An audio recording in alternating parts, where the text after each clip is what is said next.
در این ویدیو میخوام بهتون روشی رو بگم که اگر شخص مقابلتون ازتون فاصله گرفت یا باهاتون سرد شد، چطور میتونید رفتار کنید، چه پیامی میتونید بهش بدید که غرور و شخصیتتون حفظ بشه.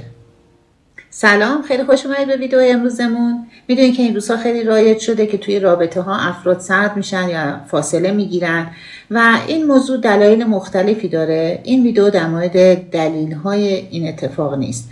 در این ویدیو میخوام بهتون بگم در این موارد اگر براتون اتفاق افتاد شما چه کار میتونید بکنید و چه پیامی میتونید بهش بدید که ارزش، غرور و شخصیتتون حفظ بشه. اما اول از همه بذارین بهتون بگم که منظور از این که شخصی فاصله میگیره و سرد میشه چی هست. تصور کنید که شما با شخصی برای یک مدتی در رابطه بودید و ناگهان اون شخص دیگه خیلی بهتون پیام نمیده یا اصلا نمیده، زنگ نمیزنه، یا اگر شما بهش پیامی میدید یا زنگ میزنید خیلی طول میکشه تا جواب بده.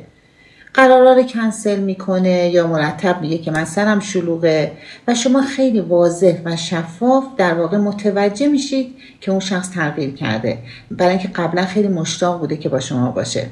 در این مواقع خیلی مهمه که شما غرور، شخصیت و ارزش هاتون رو حفظ کنید، چون در این صورته که اون شخص ممکنه که دوباره به شما برگرده و این واکنش و رفتار شما شرایط رو به نفع شما تغییر بده. اما بعضی از افراد هستن که در این مواقع ترس برشون میداره، نگران میشن و شرایط رو میخوان کنترل کنن. من اصلا هیچ کس رو سرزنش نمی کنم، همه ما برامون این اتفاق افتاده، خود من هم همین کاری کردم، دوست داشتم بدونم چه اتفاقی افتاده، چرا رفتارش تغییر کرده. اما درستش اینه که وقتی شخص مقابل سرد رفتار میکنه نباید ترس برمون داره، نباید عصبانی بشیم، روزی 1000 بار بهش زنگ بزنیم، 1000 تا پیام بدیم، چون این واکنش و این رفتار باعث میشه که حتی اگر اون شخص علاقه هم داشته باشه فکر کنه که ما نرمال نیستیم و دیگه اصلا کلا رابطه رو نخواد با ما ادامه بده. در واقع فکر میکنه که بی ارزش هستیم. پس در این مواقع ما باید چه کار کنیم؟ اول از همه تلاش نکنید ببینید که چه اتفاقی افتاده. احتمالا خیلی دوست دارید بدونید که چرا سرد رفتار میکنه، چرا جوابتون نمیده، چرا فاصله گرفته. اما اگر دقت کنید اصلا هیچ کدوم از اینا اهمیت نداره. مهم اینه که اون شخص الان فاصله گرفته و این جواب سوالتون هستش. این خودش میتونه جواب سوال شما باشه. دلایل مختلفی میتونه داشته باشه و اینکه بخواید شما متوجه بشید چرا این اتفاق افتاده فقط وقتتون و انرژیتون رو هدر میدید، چون هیچ کس متوجه نمیشه که چرا این اتفاق افتاده جز خود اون شخص، نه فالگی، نه دوستانتون، نه خودتون و هیچ کس. پس تمرکزتون در این مواقع باید روی این باشه که چه کار باید بکنید. اگر نمیتونید قبول کنید که این اتفاق افتاده و اون شخص باهاتون سرد شده به خاطر اینکه دارید مقاومت میکنید، نمیتونید بپذیرید، اما این یه حقیقت تلخیه که باید بپذیرید و قبول کنید. افرادی که عزت نفس بالایی دارن، اعتماد به نفس بالایی دارن، در این مواقع میدونن که نمیتونن شرایط رو کنترل کنن. پس شما هم تلاش نکنید که بفهمید که چی شده. هیچ کاری نکنید، زنگ نزنید، جایی نرید که اون شخص رو ببینید. بهش نگید که بیا با هم صحبت کنیم، همو ببینیم. و دوم این که این خیلی مهمه که شما بدونید که شما ارزشمند هستید. اگر در کانال من قبلا بودید میدونید که من خیلی در مورد این که شما روی عزت نفستون، اعتماد به نفستون و خودتون کار کنید باهاتون صحبت کردم. من معتقدم که همه افراد میتونن عزت نفس داشته باشن. اگر شما روی اعتماد به نفستون کار کنید، حتی اگر شخصی باهاتون سرد رفتار کنه، ازتون فاصله بگیره، نمیتونه به عزت نفس شما ضربه وارد کنه. اما خب در بعضی مواقع هم هستش که ممکنه ارزش‌ها و اعتماد به نفس و غرور شما خدشه‌دار شده باشه، اما نباید تسلیم ترس، نگرانی و اضطراب بشید. و کلید غلبه بر این احساسات اینه که به خودتون یادآوری کنید مرتب که شما ارزشمند هستید. شما لایق کسی هستید که برای شما ارزش قائل باشه. لایق کسی که 100% به شما علاقه مند باشه و بهتون متعهد باشه، نه کسی که ندونه چی میخواد. در واقع تمرکزتون رو از روی شخصی که میخواین باهاش باشید به شخصی که لیاقت شما رو داره تغییر بدید. وقتی که این کارو بکنید ناخودآگاه به افرادی که باهاتون درست رفتار نمی‌کنن بی‌توجهی می‌کنید. افرادی که وقت و انرژیتون رو هدر میدن، افرادی که آماده یک رابطه جدی و متعهد نیستن. پس مرتب با خودتون بگید من ارزشمند هستم، من لیاقت عشق رو دارم. من با افرادی در رابطه ایمونم که ارزش‌های منو بدونه، 100% بخواد با من باشه. ممکنه البته این طبیعیه که دچار شک و تردید بشید یا تکنیک‌هایی بخواید انجام بدید که اون شخص رو برگردونید، اما اینو بدونید اون شخص به هیچ وجه نباید بدونه که شما منتظرش هستید. حتی اگر هم برگشت، باید اون رفتارهایی که سابق باش داشتید، اون پوانهایی که در رابطه بهش میدادید رو کم کنید تا اون شخص دوباره خودش رو به شما ثابت کنه. و سوم این که میدونم که ممکنه حس خوبی نداشته باشید، حس ناامیدی داشته باشید، اما باید خودتون رو وادار کنید که روی خودتون تمرکز کنید و حس اعتماد به نفستون رو تقویت کنید.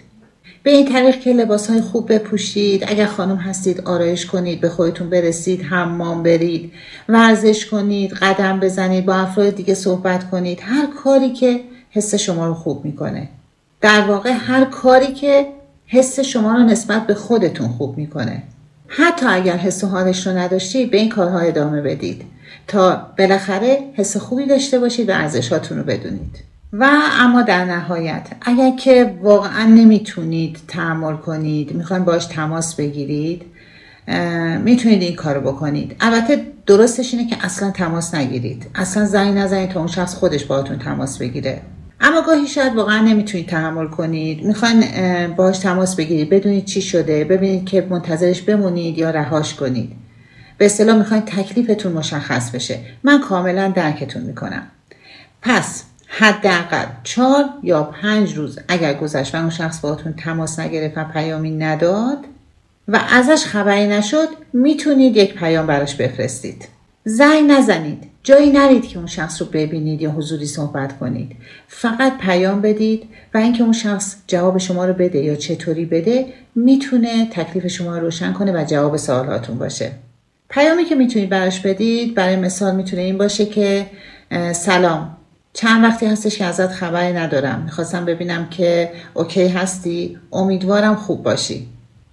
با این پیام شما نشون میدید که خیلی نگران نیستید از اینکه ازتون فاصله گرفته و امیدوارید که خوب باشه و منتظر جوابش هم نیستید، چون در آخر با امیدوارم خوب باشی تمامش کردید و یک سوال نپرسیدید.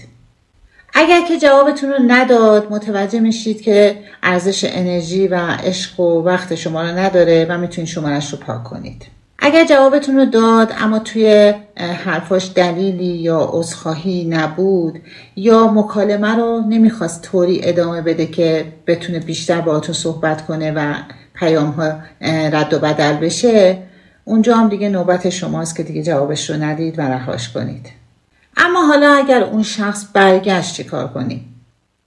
در این صورت منتظر این باشید که اون شخص اصلا طوری رفتار کنه که اتفاقی نیفتاده و ممکنه هم که عذرخواهی کنه.